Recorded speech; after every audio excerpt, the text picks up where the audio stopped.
नमस्कार दोस्तों। एक राष्ट्र, एक कौम, एक पूरा समाज तब तक जिंदा रहता है, तब तक ऊंचाइयों को छूता है, जब तक कि वो अपने बलिदानियों को याद रखता है और उनके बलिदान के तरीके, उनके बलिदान के नजरिए और उसके कारण का सम्मान करता है। आज 15 तारीख है। आज ही के दिन पिछले साल गलवान में हमारे 20 बहादुर सैनिकों ने अपने प्राण न्यौछावर किए थे इस मातृभूमि के ऊपर। चीन के साथ हुई इस झड़प में, चीन के साथ हुई इस लड़ाई का काफी दूरगामी परिणाम रहा है और एक भी राष्ट्र का सिपाही अगर मारा जाता है, अगर उसको क्षति पहुंचती है तो ये पूरे राष्ट्र की क्षति होती है और जो राष्ट्र इस क्षति को अपनी क्षति मानता है वही राष्ट्र आगे चलकर के महान बनता है। तो सवाल यह है कि एक साल के बाद हम कहां खड़े हैं, हमने कितना सुधार किया है अपने आप में और हम दुश्मन को अपने किस नजरिए से देखते हैं। तो दोस्तों, आज के एपिसोड में हम इसी मुद्दे पे चर्चा करेंगे। आप सबको सादर प्रणाम, लाइक करें, सब्सक्राइब करें और हां, अपने मन में सच्चे देश प्रेम और राष्ट्रीयता की भावना को जरूर जगाए रखें। तो पिछले साल जो हमारे बहादुर फौजियों ने अपनी कुर्बानी दी आज के दिन, उसके बाद जो सिचुएशन आई है पिछले 1 सालों में, वो काफी कुछ सुधरी हुई है। मैं इसे सामरिक दृष्टिकोण से अभी कह रहा हूं, सामरिक दृष्टिकोण से ऐसे कह रहा हूं कि इस लड़ाई को बीतने के बाद, इस लड़ाई के होने के बाद देश का हुक्मरान जो है वो कहीं ना कहीं जगा। और अभी मैं आपको बताता हूं, चूंकि मैं हिमालयन क्षेत्र में काफी आता जाता रहा हूं, हिमालय के क्षेत्रों में जो सबसे बड़ी मुसीबत हमारे साथ रही है वो रही है हमारी इंफ्रास्ट्रक्चर डेवलपमेंट की। 62 की लड़ाई हम इसलिए हारे थे क्योंकि मौजूदा नेहरू सरकार ने इसकी दृष्टि में कोई इसकी तरफ कोई काम ही नहीं किया था और नेहरू ने कहा था कि ये कौन सी जगह, ये तो बंजर जमीन है, इस पे कौन रहने जाएगा। तो इस तरीके की मानसिकता के नेता हमारे साथ रहे हैं, जिनका भुगतान, जिनके कार्यकलापों का भुगतान इस देश ने और इस देश के सिपाहियों ने भुगत दिया है। किसी ने अपनी शहादत से, किसी ने अपने तरीके की आर्थिक परेशानियों से और हर नजरिए से। लेकिन गलवान की इस घटना के बाद वर्तमान सरकार जगी और आज स्थिति यह है, मैं आपको कुछ नाम गिनाता हूं मेरे प्यारे भाइयों। जोजिला पास आपने सुना होगा, उमलिंगला पास, उमलिंगला जो दुनिया का सबसे ऊंचा मोटरेबल रोड आज है, खारडुंगला जो दूसरा सबसे बड़ा मोटरेबल रोड है, मार्समिकला, ये सारे रोड वो हैं जिनसे कि होके सीमावर्ती क्षेत्रों में हमारे सैनिकों की आवाजाही होती है और हमारे सैनिक बिल्कुल बॉर्डर के पास पहुंचते हैं। पहले क्या होता था कि जाड़े के दिनों में ये काफी बंद रहते थे 6 महीने तक।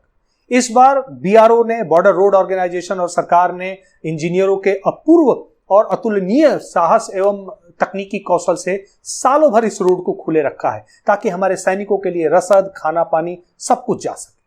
तो एक ये बहुत महत्वपूर्ण चीज हुई है। दूसरी, सीमा क्षेत्रों में बॉर्डर तक जाने के लिए हमारे जो अंदरूनी के हम नागरिक इलाके हैं, वहां से जो रोड का, या आप ये कहिए कि कनेक्टिव रोड्स जो हैं, उन कनेक्टिव रोड्स का निर्माण बहुत तेजी से हो रहा है, बहुत प्रगति है। कई सारे बड़े बड़े पुल भी बनाए गए हैं।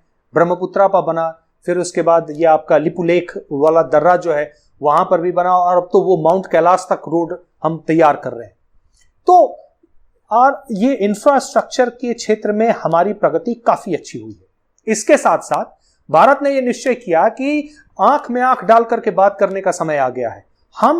तुम 100 रखोगे, हम 110 रखेंगे।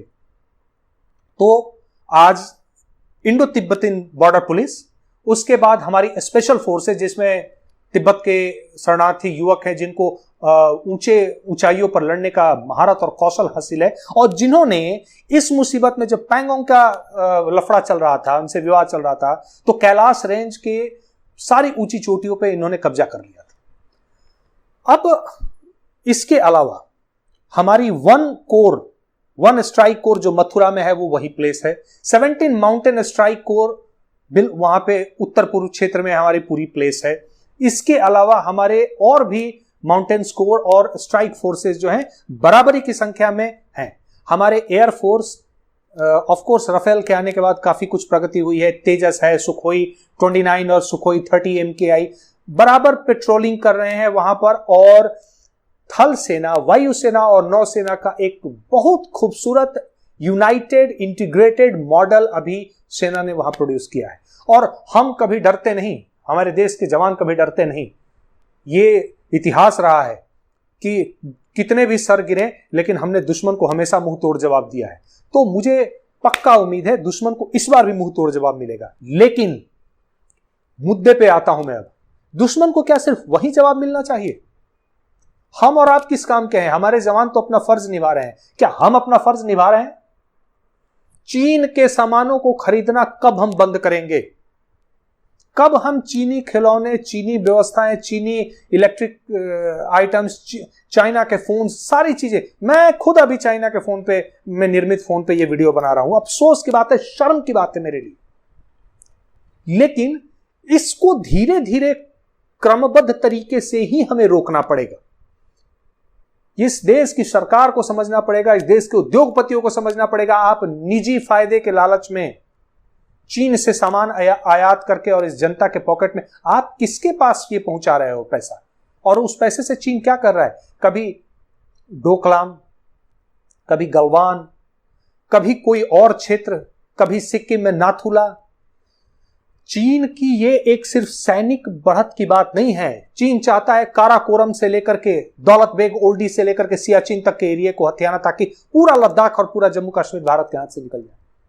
और इसमें ये भिखमंगे पाकिस्तानियों का, चूंकि नंगा नहाएगा क्या निचोड़ेगा क्या, ये तो तुरंत जाकर के लेट जाते हैं, तो इनका भी सहयोग है। लेकिन हम जो 150 करोड़ भारतीय हैं, हमारे उद्योगपति, हमारी सरकारें, हमको समझना चाहिए। आप जापान को देखिए, आप अमेरिका को देखिए, आप दुनिया के किसी देश को देखिए, और नहीं तो आप इजराइल को देखिए।